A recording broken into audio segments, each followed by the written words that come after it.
നമസ്കാരം. തിരുവനന്തപുരം കോർപ്പറേഷനിൽ എരണം കെട്ടവന്മാർ ഭരണത്തിന് കയറി ആറ്റുകാലമ്മച്ചിയുടെ വരെ അന്നം മുട്ടിച്ചു. ഡബിൾ എഞ്ചിൻ വന്നു കഴിഞ്ഞാൽ പിന്നെ ഈ തലസ്ഥാന നഗരത്തിൽ വരാൻ പോകുന്നത് എന്തൊക്കെ മാറ്റങ്ങളാണ്. ബ്ലൂ പ്രിന്റ് അങ്ങ് ഇറക്കി ആ ആറ്റുകാലമ്മച്ചിയുടെ അന്നം മുട്ടിച്ച വിവരം നിങ്ങൾ അറിഞ്ഞോ? ഇല്ലെങ്കിൽ ഒന്ന് കേട്ടെ. യുദ്ധം നമ്മുടെ അന്നം മുട്ടിച്ചു തുടങ്ങിയിട്ട് 3 ദിവസത്തോളമായി. പ്രത്യേകിച്ചും തിരുവനന്തപുരം ഉൾപ്പെടെയുള്ള നഗരപ്രദേശങ്ങളിൽ എന്തിന് അമ്പലത്തിലെ പ്രസാദ വിതരണത്തെ പോലും ബാധിച്ചിരിക്കുന്നു. പ്രശസ്തമായ ആറ്റുകാൽ ഭഗവതി ക്ഷേത്രത്തിലെ നിവേദ്യ പ്രസാദ വിതരണം തടസ്സപ്പെട്ടിരിക്കുന്നതായി ക്ഷേത്രം അധികൃതർ അറിയിച്ചിട്ടുണ്ട്. ഇങ്ങനെയുള്ള അവസ്ഥയാണ് എല്ലായിടത്തും. 3 ദിവസമായിട്ട് ആറ്റുകാൽ ക്ഷേത്രത്തിൽ നിവേദ്യമില്ല. കാര്യം ഗ്യാസ് ഷോർട്ടേജ് ആണ്. ജീവിതത്തിൽ ഇന്ന് വരെ 3 ദിവസം ആറ്റുകാലമ്മച്ചിക്ക് പട്ടിണി ഇരിക്കേണ്ടി വന്നിട്ടില്ല. എരണം കെട്ടവന്മാർ ഭരണത്തിൽ വന്നു അവരെ വരെ പട്ടിണിയിലാക്കിയിട്ടുണ്ടെങ്കിൽ ഇവരുടെ ഇരണവും കഴിവുകേട് നിങ്ങൾക്ക് തിരിച്ചറിയാൻ പറ്റുന്ന ഒരു സാഹചര്യമാണ്. നാക്കുകൊണ്ട് എന്ത് ചെയ്യും, ഡയലോഗ് അടിക്കും, ഗീർവാണങ്ങൾ കേൾക്കുമ്പോൾ നിങ്ങൾക്ക് അയ്യോ വലിയ സംഭവമാണെന്ന്.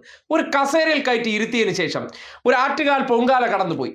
ഒരു സ്ത്രീ സുരക്ഷാ വീഴ്ചയെ തുടർന്ന് പൊള്ളലേറ്റു മരിച്ചു.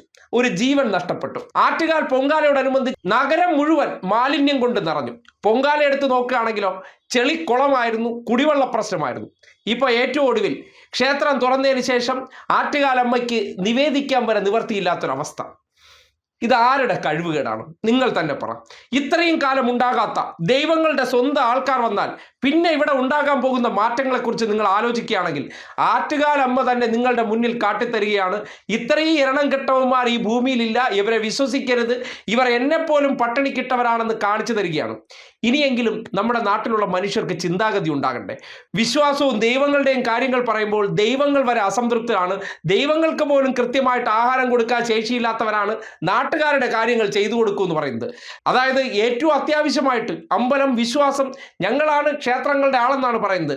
അതിനു വേണ്ടിയെങ്കിലും ഒരു കുറ്റി ഗ്യാസ് എത്തിച്ചു കൊടുക്കാൻ പറ്റാത്ത ഇവരുടെ അവസ്ഥ ഒന്ന് ആലോചിച്ച് നോക്കിയേ. ഭരണം മാറ്റി ഞങ്ങളെ തരൂ, ബ്ലൂ പ്രിന്റ് ഇറക്കി തരാം. ഒരു ബ്ലൂ പ്രിന്റ് കൂടെയാണ് നിങ്ങൾ കാണുന്നത്. ഇതാണ് അവസ്ഥ.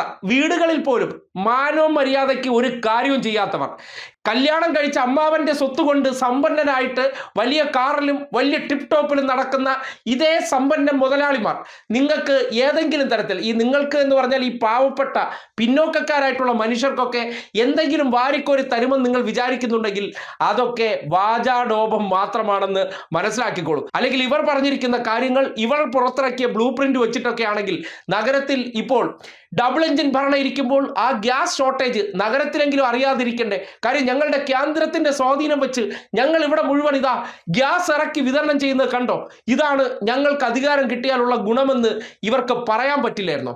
അപ്പോൾ ഒരു ചുക്കും ചെയ്യാൻ പറ്റുന്നില്ല. കാര്യം ഇപ്പോൾ സുരേഷ് ഗോപിയോടും BJP നേതാക്കന്മാരുടെ അടുത്തെല്ലാം ചോദിച്ചാൽ ഉടനടി നയതന്ത്ര ബന്ധത്തെക്കുറിച്ചാണ് പറയുന്നത്. നോക്കണേ, നമ്മുടെ വിശ്വഗുരുവിന്റെ നയതന്ത്ര ബന്ധം.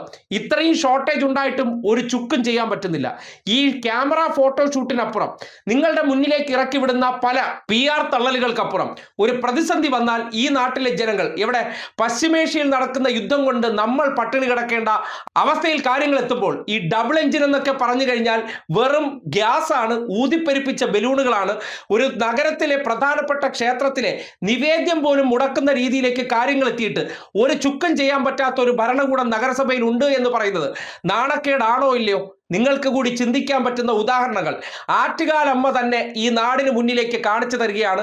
ഇതെങ്കിലും കണ്ടിട്ട് വിശ്വാസികൾ, ഏത് സവർണമാടമ്പി വിശ്വാസികൾക്ക് ഇതൊരു പ്രശ്നമല്ല, പക്ഷെ പിന്നോക്കക്കാരായിട്ടുള്ള മനുഷ്യർ നിങ്ങളെ ഈ വിശ്വാസത്തിന്റെ പേരിൽ പറ്റിച്ചാണല്ലോ കൂടെ നിർത്തിയിരിക്കുന്നത്. നഷ്ടപ്പെട്ടു പോയ ആ രാജഭരണകാലം തിരിച്ചു പിടിക്കാൻ അവരും കൂടി വേണം. അതിന് ഏറ്റവും എളുപ്പ വഴി വിശ്വാസമാണ്. ആ വിശ്വാസത്തെ മുറുകെ പിടിച്ചുകൊണ്ട് പോകുമ്പോൾ വിശ്വാസ കേന്ദ്രങ്ങളിൽ പോലും ഇവരുടെ കഴിവുകേടിന്റെ പ്രതിഫലനം ഉണ്ടാകുമ്പോൾ ഒന്ന് ചിന്തിച്ചൂടെ നിങ്ങൾക്ക് എന്ന് മാത്രമാണ് ആറ്റുകാലമ്മച്ചിയുടെ പട്ടിണിയെ മുൻനിർത്തി ചോദിക്കാനുള്ള ചോദ്യം.